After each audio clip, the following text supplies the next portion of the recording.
Deleted session, April 9, 1980. Good evening. Now, the spider spins his web, and the spider's web is a combination of art, craft, aesthetics, and utility. The web is a work of art, the spider's home, and the source of his food as well. Although it may seem to your consciousness that one spider web is like any other, this is not true, of course.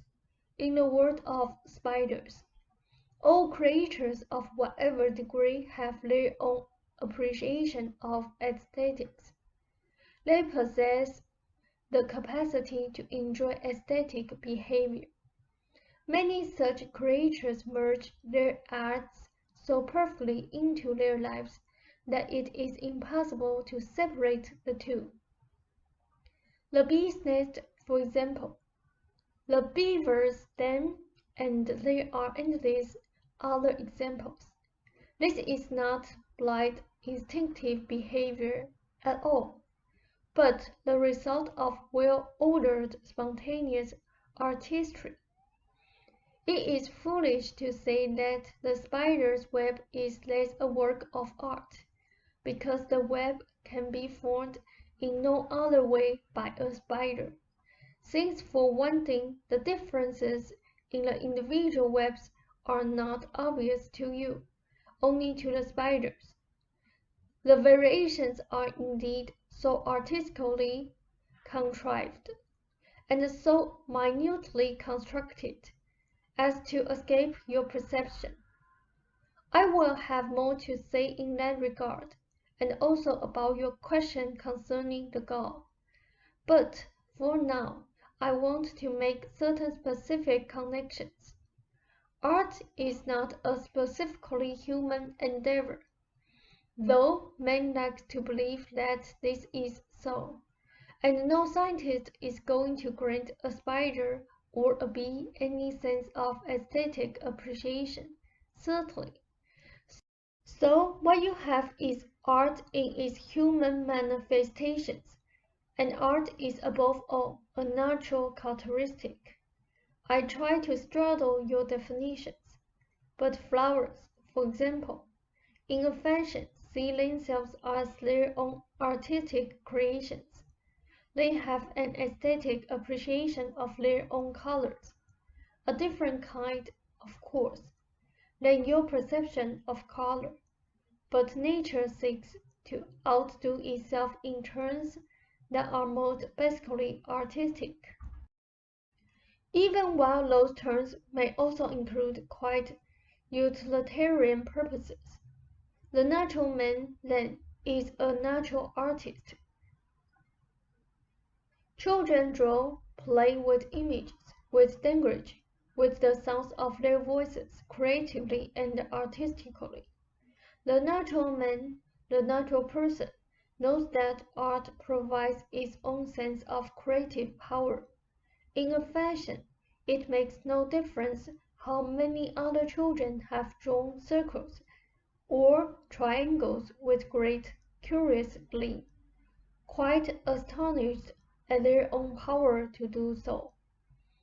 They may have seen circles or triangles countless times, but the first drawn circle is always original to the drawer, and always brings a sense of power. In a sense, painting is man's natural attempt to create an original, but coherent, mental yet physical interpretation of his own reality, and by extension to create a new version of reality for his species.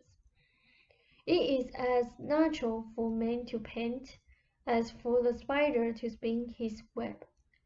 The spider has its own kind of confidence, however, and a different organization in which he operates. The spider does not wonder, is my web as beautiful as my neighbor's? As meaningful? Is it the best web I can construct? He certainly does not sit brooding and webless as he contemplates the errors he might make. Instead, he focuses his abilities into the matter at hand. Easy enough, you might certainly say, for the spider, yet not so easy for the man. The fact is, of course, that in the most basic manner, now the man, the natural man, possesses that fine, keen spontaneity and inner confidence. In a way, now, the artist's hand can be wiser than his questioning mind. Certainly, if that mind learns to use its intellect in too obtrusive fashion.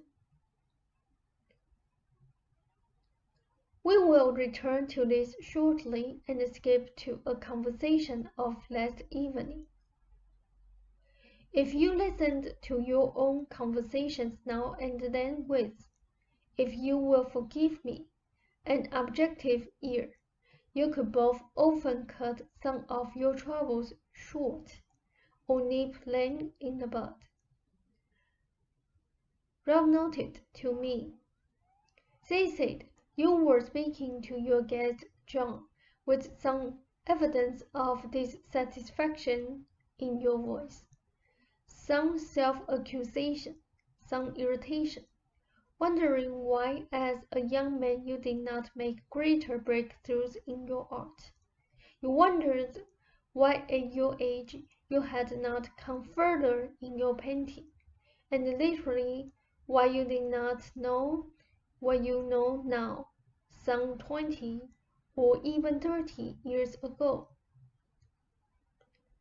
Those ideas have been in your mind for some time, and they automatically throw a damper on your creative spontaneity.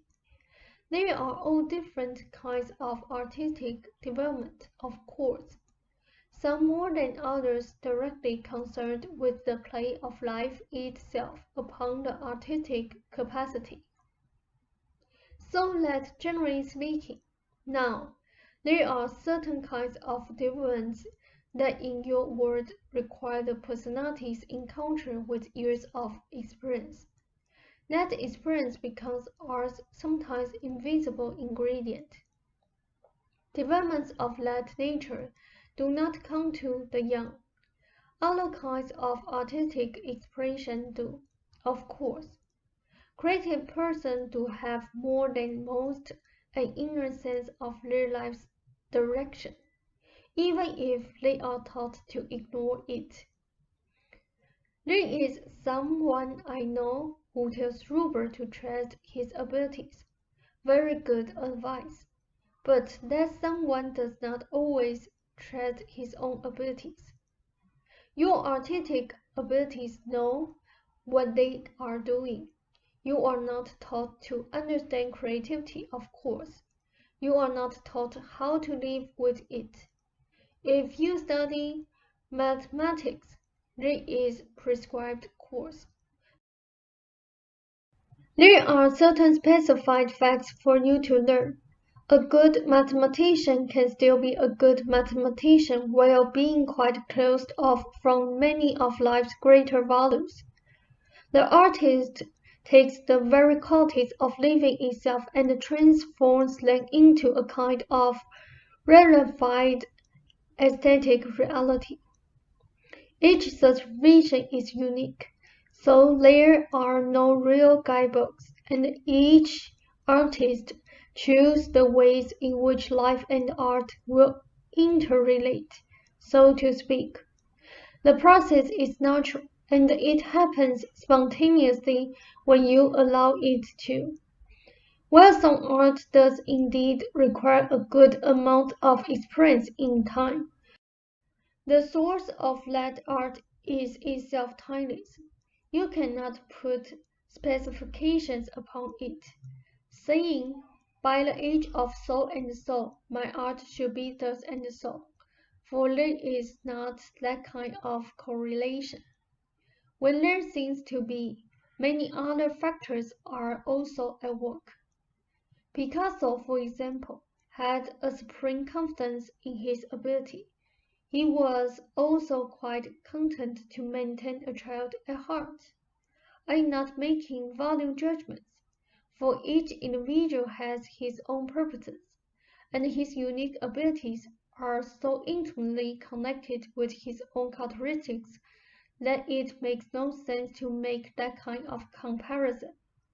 But Picasso, for example, was an alien to profound thought. When you hustle your abilities, when you compare what you think of as your drive unfavorably with what you think of as the superior drive of others, you are denying the integrity of your own natural individuality and robbing your abilities of your own blessings. Take a brief break. You are still learning. Your work is still developing. How truly unfortunate you would be if that were not the case. There is always a kind of artistic dissatisfaction that any artist feels. Any true artist with work that is completed. For the true artist is always aware of the difference between the sent ideal and its created actualization. But that is the dimension in which the artist has his being. That is the atmosphere in which his mental and physical work is done, for he always feels the tug and pull, and the tension between the sent ideal and its manifestation. If you have a mathematical problem in, say, geometry, you solve it in a certain specific fashion. You add QED at the end, and you work by prescribed steps along the way. But the creative problem is never entirely even stated. It is felt or sent. It is psychologically expressed as a state of tension. I refer to a creative tension, but one that is, of course, to some extent also a state of stress, creative stress. So, in a certain fashion, the artist is looking for a creative solution to a sent but never clearly stated problem or challenge, and that involves him in artistic adventure. It is an adventure that is literally unending, and it must be one that has no clearly stated destination. In usual terms, in the most basic of ways, the artist cannot say where he is going, for if he knows ahead of time, he is not creating but copying, or following a series of prescribed steps like a mathematician. Now the mathematician may possibly expect a better paying job. If he is brilliant, he may receive the acclaim of his fellows. But the artist, whether or not he finds acclaim, must still always be face to face with that creative challenge. And if he is acclaimed for work that he knows is beneath his abilities, he will find no pleasure in the acclaim. The true artist is involved with the inner workings of himself with the universe, a choice, I remind you, that he or she has made, and so often the artist does indeed forsake the recognized roles of recognition, and more, seeing that he often does not know how to assess his own progress, since his journey has no recognizable creative destination. When you think, I should be thus and so along the way, and so forth, or when you look back into the past and think that those abilities you had then should have matured far earlier in your life, you are doing so, of course, from a structure of your present. You are looking at a person that exists now in your imagination. Certain portions of that person, as you know, would have been satisfied with drawing comics or doing certain kinds of commercial work. That person was committed to a love of drawing, but not to a life of art. That mind had potential, but the potential at that time quite undeveloped, waiting to blossom if it were allowed to. There are many painters who are quite satisfied with themselves, fairly content. Their work is quite mediocre, but they are satisfied. They have lost the tension between the ideal and its manifestation. It has become slack. The natural man has a body.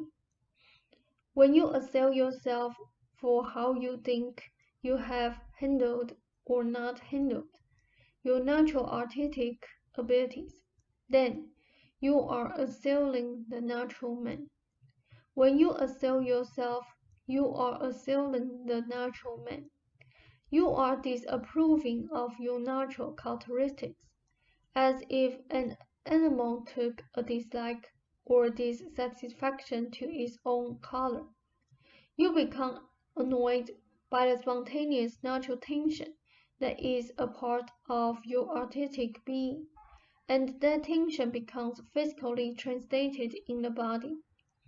We are back to self-disapproval, of course, but I want you to understand that while self-disapproval is a problem for most people in your society, it is a problem for the artist particularly because it is the artist who must trust himself or herself most of all, and it is the artist who must often have no other approval to count upon. Now Ruber is doing the same thing, of course, and it is often easier for one of you to see when the other is involved in such behavior than to see when you are yourself.